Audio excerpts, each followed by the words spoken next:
जय हिंद साथियों, आप सभी का स्वागत है आपके अपने इस YouTube चैनल विनस क्लासेस पर। जैसा कि आप सभी ने देखा साथियों कि यूपीएसआई के कुछ समय पश्चात यूपी होमगार्ड की आंसर की जारी कर दी आयोग ने। तो साथियों, अब इस आंसर की को आप कैसे देखेंगे, कैसे डाउनलोड करेंगे और कैसे किसी प्रश्न पर साथियों आपत्ति दर्शाएंगे और कब तक आपत्ति दर्शा सकते हैं, ये सभी चीज हम लोग साथियों आज की इस क्लास में समझेंगे। तो सबसे पहले आपको आ जाना है साथियों गूगल पर या क्रोम ब्राउजर या किसी भी ब्राउजर पर आ जाना है। सिंपल सा आपको सिंपल सा आ जाना और यहाँ पर साथियों सर्च कर देना है। सर्च बार पर क्लिक करके सर्च कर देना है। यहाँ पर सिंपल सा जैसे कि यहाँ पर सर्च करेंगे सरकारी रिजल्ट, क्या सर्च करेंगे, सरकारी रिजल्ट करके साथियों सर्च कर देंगे। तो सबसे पहला वेबसाइट देखिए, स्क्रॉल करेंगे नीचे की ओर, ये सबसे पहला इस वेबसाइट आएगा और इसी पर हम लोग क्लिक कर देंगे। अगर नहीं भी आता तो आप डायरेक्ट साथियों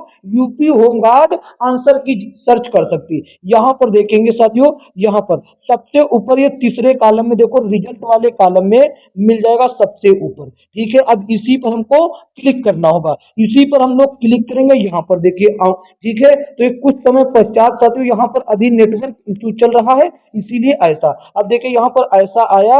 अब यहाँ पर देखिए साथियों ये हो गया। ठीक है, अब नीचे थोड़ा सा स्क्रॉल करते हुए आएंगे, ये जानकारी दी गई है भर्ती का वही वाला, और यहाँ पर देखो क्या लिखा हुआ है साथियों, डाउनलोड आंसर की। इस पर हम लोग यहाँ पर क्लिक हेयर पर साथियों क्लिक कर देंगे। ठीक है, तो यहाँ पर हम लोग क्लिक कर दिए। अब ये थोड़ा सा नेटवर्क इशू चल रहा है, अभी अभी जारी हुआ इसीलिए थोड़ा समय लेना है। तो समय ले रहा, आपको कुछ समय रुक जाना है जब तक ये ना खुले। तो देखिए साथियों, कुछ समय पश्चात आपके सामने कुछ ऐसा इंटरफेस आ जाएगा। तो यहाँ पर सबसे पहले आपको क्या करना है, यहाँ पर देख रहे हैं, यहाँ पर आपको डालना है रोल नंबर। यहाँ पर जो आपको साथियों परीक्षा देते समय रोल नंबर साथियों था वही डालना है। और यहाँ पर देखिए टीओबी डालना है, क्या डालना है, डेट ऑफ बर्थ, लेकिन बिना किसी गैप की। यहाँ पर आपको एग्जाम्पल के थ्रू समझाया भी गया। यहाँ पर देखिए एग्जाम्पल क्या दिया गया, जैसे कि किसी बच्चे का जन्म तिथि है 21 जनवरी 1990, तो इसको ऐसे ही डाल देना 21 डाला और पहला महीना तो उसको 01 एक साथ लिख दो बिना किसी गैप के, और फिर ईयर लिख दो 1990 बिना किसी गैप के लिखेंगे लगातार। ठीक है, ऐसे डालना। यहाँ पर देखिए हम एक जानकारी को फिल करके लॉग इन करते हैं।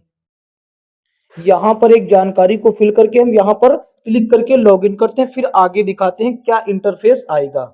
देखिए यहाँ पर जैसे ही आप लॉगिन पर क्लिक करेंगे आपके सामने वो पूरा आपका डिटेल यहाँ पर आ जाएगा। आपके सामने पूरा आपका डिटेल यहाँ पर आ जाएगा और आपका कहाँ पर सेंटर गया था, कौन सी शिफ्ट में एग्जाम था, वो संपूर्ण जानकारी आ जाएगी। अब हम नीचे की ओर स्क्रॉल करते हुए चलते हैं, आपको हम दिखा देते हैं कि अब बुकलेट भर के हमको वो सब साथियों आंसर की डाउनलोड करना होगा। ठीक है, तो आगे की ओर चलते हैं। जब हम थोड़ा सा नीचे स्क्रॉल करके आएंगे तब यहाँ पर आप देखिए ये दिया गया है कि इंटर बुकलेट। यहाँ पर आपको क्या करना है, यहाँ पर आपको बुकलेट नंबर इंटर करना है जो आपके प्रश्न पुस्तिका क्रमांक था, यानी कि जो आप पेपर दिए थे उसमें ऊपर रेड कलर से प्रश्न पुस्तिका क्रमांक पड़ा हुआ होगा, उसी को यहाँ पर क्या करना है, यहाँ पर फिलअप करना है पूरा और सबमिट पर क्लिक कर देना। अब यहाँ पर हम एक बुकलेट आपको सबमिट करके आगे की प्रोसेस दिखाते कैसा आपके सामने वो हो जाएगा।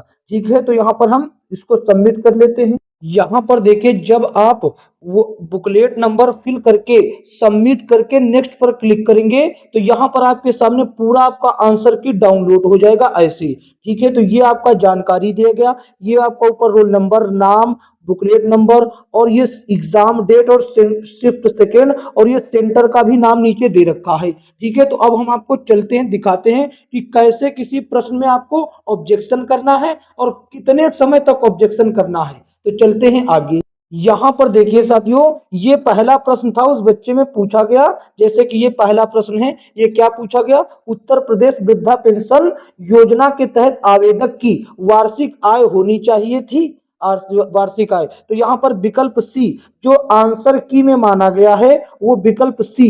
अगर आपको लगता है कि कोई ये विकल्प सी इसका उत्तर नहीं है सही, कोई अन्य विकल्प डी है, ए है या बी, लेकिन सी नहीं, तो आप इसमें क्या कर सकते हैं, ऑब्जेक्शन कर सकते हैं। ऑब्जेक्शन यहाँ पर देखिए जो ये ऑप्शन दिया गया है गिव ऑब्जेक्शन, यहाँ के माध्यम से आप ऑब्जेक्शन कर सकते हैं। इसी तरीके से देखिए आप पूरा अपना आंसर की डाउनलोड करते हैं, देखिए पूरा का पूरा आंसर की आपका डाउनलोड हो गया। यहाँ पर जो आयोग ने इसका उत्तर माना वो करेक्ट ऑप्शन ए लिखा हुआ।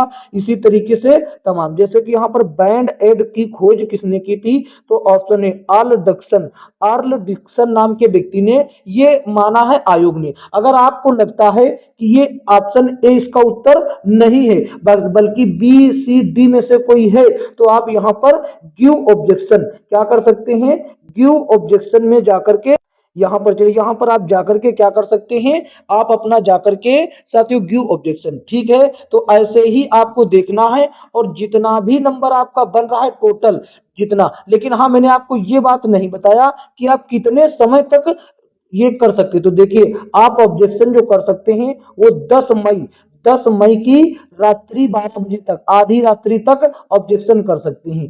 आधी रात्रि तक ऑप्शन ऑब्जेक्शन कर सकते हैं, इसका मतलब क्या है, 12 बजे तक। 12 बजे तक आप ऑब्जेक्शन कर सकते हैं 10 मई। किसी भी प्रश्न में अगर आपको डाउट है तो आप 10 मई आधी रात्रि यानी कि 12 बजे तक कर सकते हैं।